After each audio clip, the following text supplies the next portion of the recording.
大家好，今天我们要聊的这起案件被称为新加坡第一悬案，不是因为案情有多复杂，也不是因为凶手有多狡猾，而是因为受害者可能被做成了咖喱饭，被人吃进了肚子里。没错，你没有听错，人肉咖喱饭。想象一下，你走在乌节路上，看到路边垃圾桶里有一袋袋用塑料袋包好的咖喱饭，你可能会觉得是谁没吃完的剩饭。但如果我告诉你，那些咖喱饭里的肉可能来自一个失踪的男人呢？今天我们就来揭开这起被称为新加坡第一悬案的人肉咖喱饭案。这起案件发生在1984年，至今已经过去40多年，但它依然是新加坡刑事史上最令人毛骨悚然的悬案之一。没有尸体，没有凶器，没有目击证人，唯一的线索是一锅被煮成咖喱饭的人肉，而涉案的嫌疑人至今逍遥法外。让我们先把时间拉回1984年12月18日，那天，一位名叫拉美雅斯的34岁女子走进了如切警署报案。她说，自己的丈夫38岁的印度裔男子甘洛木都，在12月12日那天说要去马来西亚云顶高原度假，之后就再也没回来。听起来好像没什么特别，一个男人去云顶赌博，输了钱不敢回家，或者干脆跑路了。毕竟云顶是东南亚著名的赌城，这种事时有发生。但警方后续调查时发现了一些不对劲的地方。首先，甘洛木都根本没有出境记录。其次，认识他的人都表示，这个人根本不赌博，而且他当时负债累累，连去云顶的路费都拿不出来，更别说去赌钱了。更奇怪的是，他明明已经请了年假，却提前12天旷工出发。这些疑点加起来，让这起看似普通的失踪案变得没那么简单。但当时警方并没有深挖，只是把它当作一桩普通的失踪人口案件处理了。这一搁置就是3年。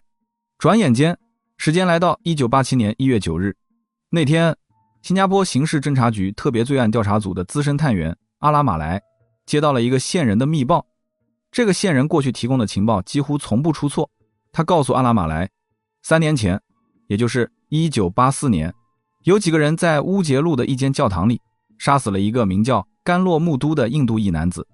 但这还没完，线人接着说了一句话，让这位从警17年的老探员都后背发凉。凶手把尸体剁碎，煮成了咖喱饭。你没听错，煮成了咖喱饭。根据线人的说法，尸体被肢解成碎块后，放进大锅里，用白米和咖喱一起炖煮。煮好之后，他们把这些人肉咖喱饭分装进几十个塑料袋里，沿着槟榔路和乌节路一带丢进路边的垃圾桶里。甚至还有说法称，一部分咖喱饭被送给了街坊邻居和亲友。这个作案手法简直天衣无缝。想想看，就算有人发现了那些咖喱饭，也只会以为是被人丢弃的剩饭剩菜。谁会想到那里面装的是一个活生生的人？阿拉马来立即查阅了失踪人口档案，果然找到了甘洛木都的名字。1984年12月18日，他的妻子拉美雅斯报的案，线人的情报对上了。随着调查深入，阿拉马来逐渐拼凑出了这起案件背后的人物关系图。甘洛木都生前是新加坡公用事业局樟宜美人山路度假营的看守员，妻子拉美雅斯则是花拉公园一座教堂的看守员。两人育有2子1女，都还在上学。在外人看来，这是一个普通的外籍劳工家庭，但关起门来，这个家庭却是另一番景象。甘洛木都嗜酒如命，而且酒品极差，每次喝醉了，他就会殴打妻子拉美雅斯。据警方调查，拉美雅斯多次因为家暴带着3个孩子跑回娘家避难。更令人发指的是，在甘洛木都失踪前不久，他曾将妻子打到流产。拉美雅斯的娘家人对这桩婚事早就忍无可忍，特别是他的3个兄弟，多次上门跟甘洛木都理论，甚至发展到动手互殴的地步。而这3兄弟的背景也让警方更加确信他们有能力实施这起谋杀。其中一人有持械抢劫的前科，坐过1年半的牢，另一人则在八岔经营羊肉档，是个屠夫。一个屠夫，一把刀，一口大锅，这个画面细思极恐。警方推断，案发当天很可能是1984年12月12日中午，拉美雅斯的家人可能为了给他报仇，精心策划了谋杀。他们将甘洛木都诱骗到乌节路一间教堂的看守员宿舍内，用铁棒将他杀害。之后，为了毁尸灭迹，凶手将尸体肢解、剁碎，他们找来一口大锅，把尸块和米饭、咖喱一起炖煮，煮成了几十袋人肉咖喱饭。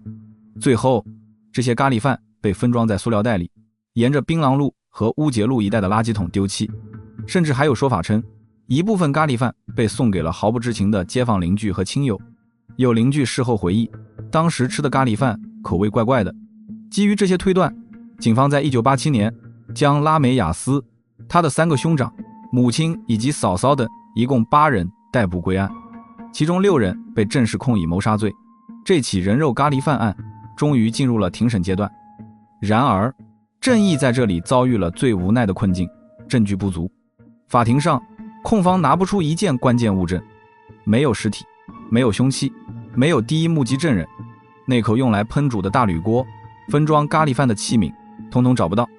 警方辛苦搜集的大多是间接证据和动机推断。尽管线报绘声绘影，但在疑点利益归于被告的司法原则下，这些都无法将嫌疑人定罪。最终，法官只能依法判决，将这6名被告当庭释放。但警方并没有放弃。根据新加坡的法律，无事释放不等于无罪释放，这意味着只要找到新证据，随时可以再次提控。因此，在6人踏出法庭的瞬间，警方再次援引法律，将他们全部重新逮捕。其中，拉美亚斯和他的母亲后来被释放，而他的3个兄长则根据刑事法被继续拘押。这一关就是将近4年。但警方的坚持终究没能换来突破。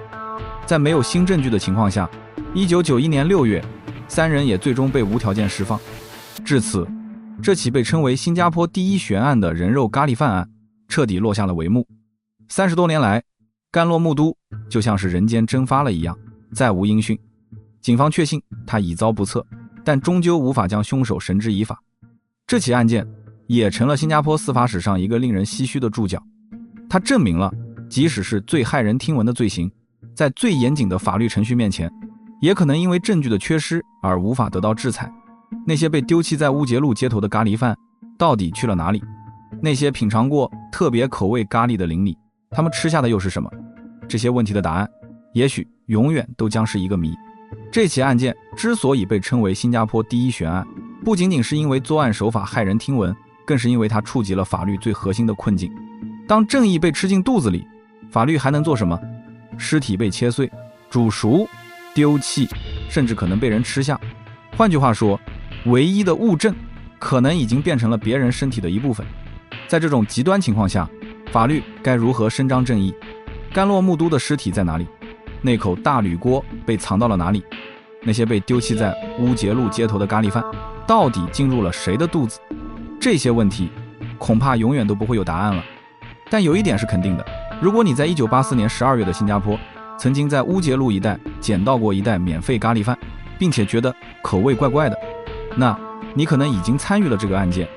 如果你想继续看新加坡本地案件、法条和判例背后的真实影响，记得订阅频道，